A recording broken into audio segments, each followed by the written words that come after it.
बिस्मिल्लाहिर्रहमानिर्रहीम, अस्सलाम वालेकुम। आप लोग देख रहे हैं क्रिकेट नशा है and I am your host Mohammad Ali Sawal. Pakistan और इंग्लैंड के दरमियान लास्ट फाइनल T20 आज कज़ाफ़ी स्टेडियम में कुछ देर बाद खेला जाएगा।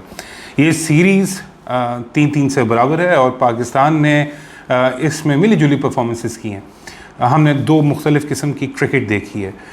एक इंग्लैंड का ब्रांड है जो कि एग्रेसिव क्रिकेट खेलता है और उनकी अप्रोच ही डिफरेंट है। डिफरेंट माइंडसेट के साथ उन्होंने सीरीज़ को खेला जिसमें अटैकिंग क्रिकेट थी, एग्रेसिव क्रिकेट थी, putting the other side under a lot of scrutiny and a lot of pressure.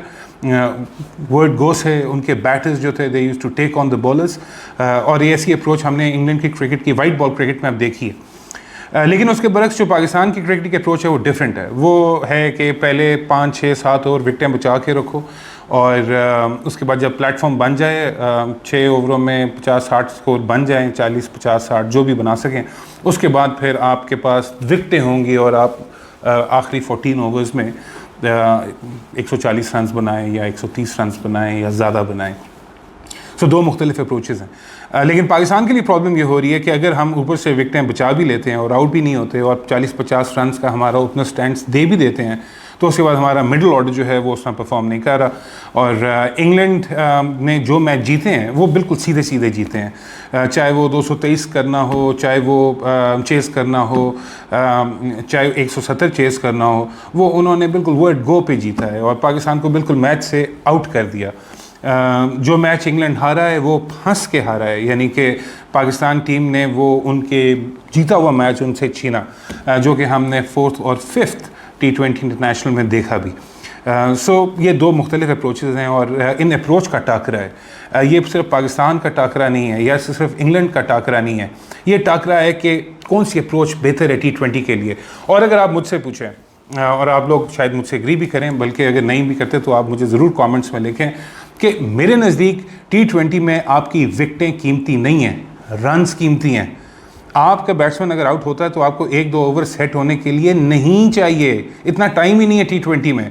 आपने अगर विकेटें आपकी गिरती हैं तो जो भी नया आने वाला बैट्समैन है उसको चांस लेना पड़ेगा, उसको चांस लेके दूसरी टीम को अंडर प्रेशर करना पड़ेगा, वरना अच्छी दुनिया की जो बेस्ट टीम्स हैं वो आपको उठने ही नहीं देती। ज़िंदगी भी ऐसी ही है और क्रिकेट भी ऐसी ही है। तो अच्छी टीम्स के खिलाफ जब आप खेलेंगे तो ये अप्रोच पाकिस्तान की जो है ये अंडर स्क्रूटनी आएगी। आज के मैच में मेरा ख्याल है पाकिस्तान की चेंजेस होंगी। एक तो वो फ़ौरन रिजवान को वापस लेकर आएंगे क्योंकि रिजवान फाइनल में अब ज़रूरत है पाकिस्तान की। मेरा ख्याल है वो ऑटोमेटिक ही हो जाएगा। दूसरा मेरा ख्याल है धानी की जगह हारिस रऊफ़ फ़ॉरेन टीम में वापस आ जाएंगे। और तीसरा जो हैदर अली हैं, आई थिंक वो शायद रिप्लेस हों और वो रिप्लेस अगर हुए खुशदिल शाह से तो फिर अल्लाह की अमान, फिर मैं और आप हम यहाँ पे कुछ नहीं कर सकते। बट अगर खुशदिल शाह को मौका मिलता है तो मेरा ख्याल है ये आखिरी मैच होगा जिसमें उनको ट्राई की जाएगी और मेरा ख्याल है कि उनको भी अब इतना बड़ा जो रिस्क लेके उनको खिलाया गया है तो उनको भी अपनी सिलेक्शन के साथ अब जस्टिस करना पड़ेगा। पाकिस्तान का गेम प्लान क्या होना चाहिए कि थोड़ी सा दलेर हो, दलेरी से खेलें।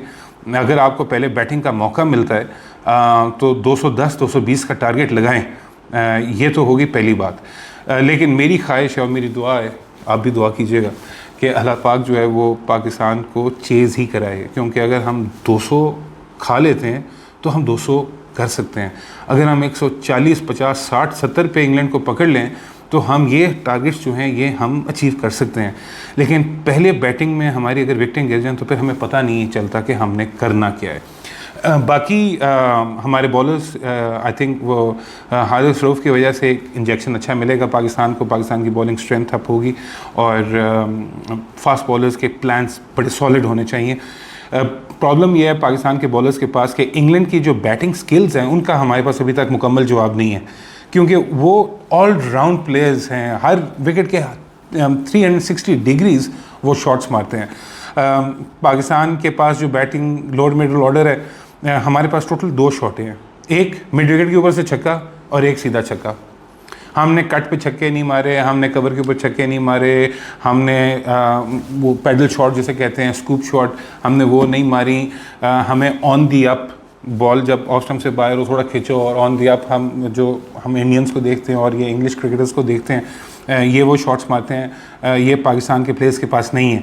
तो पाकिस्तान के प्लेयर्स के पास बेसिकली 2 शॉट्स हैं, एक मिड विकेट और एक सीधा छक्का, और मेरा ख्याल है कि इंग्लैंड ने हमें पकड़ लिया और हम इन 2 बॉलों को ढूंढते रहते हैं और वो हमें शॉर्ट ऑफ लेंथ या शॉर्ट बॉल कराए जाते हैं, कभी पेस के साथ, कभी स्लोअर वन बाउंसर्स, और उसमें ये शॉटें लगती नहीं हैं, उसमें फिर मिड विकेट नहीं लगेगी या उसमें फिर सीधे छक्के नहीं लगेंगे और पाकिस्तान के बैट्समैन जो हैं वो प्रॉब्लम खा रहे हैं। सो लेट्स होप कि पाकिस्तान जो है अपने ये फेज़ जो है ये आउटकम करता है। Let's hope we field well.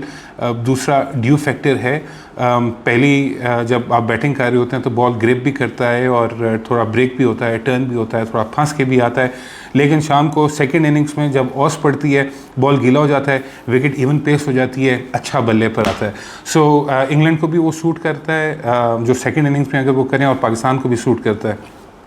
सो आप सारों से यही रिक्वेस्ट है कि मेरा ख्याल है अब वो वक्त आ गया है कि हमारी टीम को हमेशा की तरह आप लोगों की दुआओं की ज़रूरत है, और दुआ ये करें कि पाकिस्तान जो है वो किसी तरह सेकंड बारी ले, 170 रसी पे उनको पकड़ ले इंग्लैंड को, और फिर हम ये टारगेट चेज़ कर जाएँ। Will see you eight the end of the match, और इस उम्मीद के साथ कि पाकिस्तान विन द सीरीज़।